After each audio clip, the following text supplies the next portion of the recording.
अस्सलाम वालेकुम। आप सबका क्या हाल चाल है? उम्मीद करता हूँ आप सब खैर खैरियत से होंगे और अल्लाह ताला की हिफाजत में होंगे। 25 जुलाई 2022 and the day is Monday. Time के लिहाज से अगर बात कर ली जाए तो शाम के 6:17 हो चुके हैं।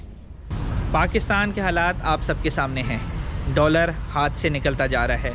पेट्रोलियम प्राइसेस समझ में आने वाली नहीं हैं।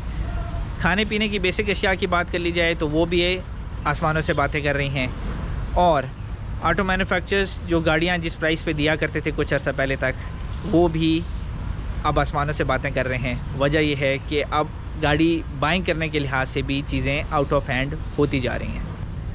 इस सब के दरमियान एक और बुरी ख़बर आती है एंड दैट इज़ कि जो बिग 3 कंसिडर किए जाते हैं पाकिस्तान में ऑटो मैन्युफैक्चरिंग के लिहाज से मैं बात कर रहा हूँ, उनमें से एक ऑटो मैन्युफैक्चरर ने ये बयान दे दिया है कि वो अपने जो प्रोडक्शन यूनिट है उसको होल्ड कर रहे हैं। इसका दूसरा मतलब ये है कि उन्होंने अपनी प्रोडक्शन लाइन को कुछ अरसे के लिए रोक दिया है।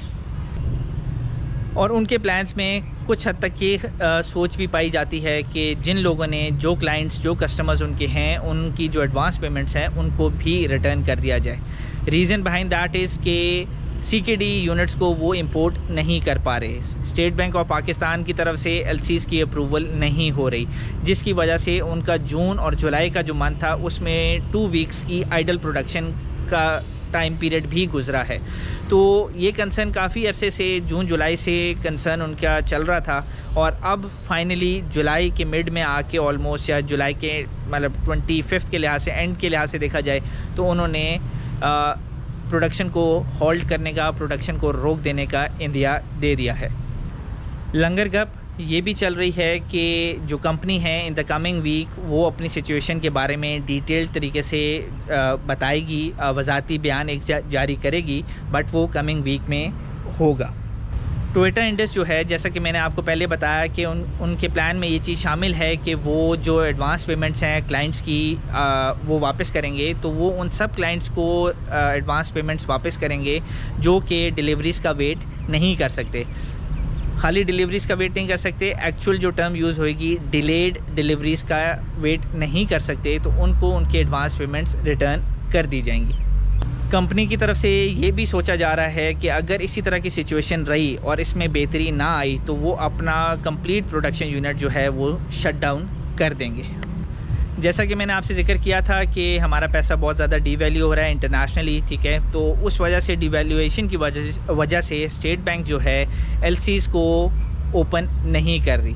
Letter of credit by LC I mean letter of credit वो ओपन नहीं कर रही। वजह ये है, और ये खाली लेटर ऑफ क्रेडिट जो है खाली ऑटो सेक्टर के लिहाज से नहीं है, ये स्टेट बैंक की आज की डेट के लिहाज से पॉलिसी चल रही है कि बहुत से सेक्टर्स हैं जिनके लेटर ऑफ क्रेडिट को ओपन नहीं किया जा रहा, और उनमें से ऑटो सेक्टर भी एक ऐसा सेक्टर है जिसकी वजह से टोयोटा इंडस की तरफ से ये बयान जारी हुआ था। जिस तरह के इकोनॉमिक सिचुएशंस चल रही हैं, टोयोटा इंडस ही वो खाली कंपनी नहीं है जिसने अपनी प्रोडक्शन को होल्ड किया है। बहुत सी और कंपनीज़ भी हैं जो सामने आ रही हैं और अपनी प्रोडक्शन को रोक रही हैं। वजह यह है लेटर ऑफ क्रेडिट का इशू चल रहा है। वो हम ज़्यादातर चीज़ें इंपोर्ट करते हैं, तो इंपोर्ट के लिए स्टेट बैंक का बैक एंड के ऊपर खड़ा होना ज़रूरी है। आज की डेट में वो ये चीज़ नहीं हो पा रही, तो जिसकी वजह से बहुत सी कंपनीज़ को डिफ़िकल्टीज़ फ़ेस करना पड़ रही है। आप में से बहुत से लोग ये सोच रहे होंगे कि यार वकास भाई LC लगे हुए हैं, LC क्या है या लेटर ऑफ क्रेडिट क्या है। तो सबसे पहले तो मैं आपको ये बता दूं कि मैं कोई माहिर मुआशियात नहीं हूँ, ठीक है। I am not that good in maths या इस तरह की चीज़ें। अल्लाह भला करे कि गूगल की सर्विसेज मौजूद होती हैं तो बंदा आराम से गूगल कर लेता है और उसके बारे में पता चल जाता है। तो जो चीज़ मैं आपको बताने लगा हूँ, मुझे भी बेसिकली 5 मिनट पहले ही पता चला कि ये चीज़ होती क्या है। तो basically letter of credit, LC का मतलब होता है letter of credit. Letter of credit जो है ये फाइनेंशियल इंस्ट्रूमेंट है, ख़ास तौर पे इंपोर्ट एक्सपोर्ट के बिज़नेस में काम आता है। फॉर एग्जांपल पाकिस्तान से मैंने बैठा हूँ और मैंने दुबई से कोई चीज़ें मंगवानी हैं, इंपोर्ट करनी है। मैं हुकूमती लेवल की बात कर रहा हूँ कि गवर्नमेंट लेवल पे जो चीज़ें इंपोर्ट वगैरह एक्सपोर्ट वगैरह हो रही होती हैं। तो अगर पाकिस्तान से मैंने कोई चीज़ इंपोर्ट करनी है, मतलब पाकिस्तान अपने मुल्क के लिए कोई चीज़ इंपोर्ट करनी है, तो मैंने जो दुबई वालों को एक गारंटी चाहिए होती है। LCs जो होती हैं, लेटर ऑफ क्रेडिट जो होता है, वो स्टेट बैंक जारी करता है। स्टेट बैंक बेसिकली दुबई वालों को ये तसल्ली दे रहा होता है कि भाई पाकिस्तान से जो चीज़, पाकिस्तान वाले जो आपसे जो चीज़ ले रहे हैं, आप तसल्ली के साथ भेज दें, इसकी पेमेंट डिफ़ॉल्ट नहीं होगी। तो मैंने कहा मैं आपको एलसी के बारे में बता दूं ताकि आपको कोई बाद में प्रॉब्लम ना हो, या आप सोचते ना रह जाएंगे यार ये एलसी गाज भाई लगे हुए हैं, इसका मतलब क्या है। बहुत से लोगों को पता है, वो समझ रहे होंगे मैं कोई फनकारी कर रहा हूँ। यार मुझे भी बस एलसी के बारे में इतना ही पता है कि ये एलसी जारी करना ज़रूरी होता है ताकि अगले वालों को तसल्ली हो कि यार मैं डिफ़ॉल्ट नहीं करूँगा और जो चीज़ मैं उनसे ले रहा हूँ मैं उनको पैसे दे दूँगा। और तो ये था आज का व्लॉग।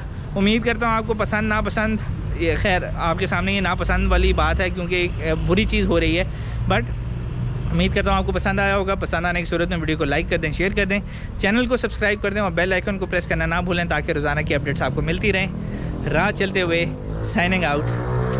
अल्लाह हाफिज़।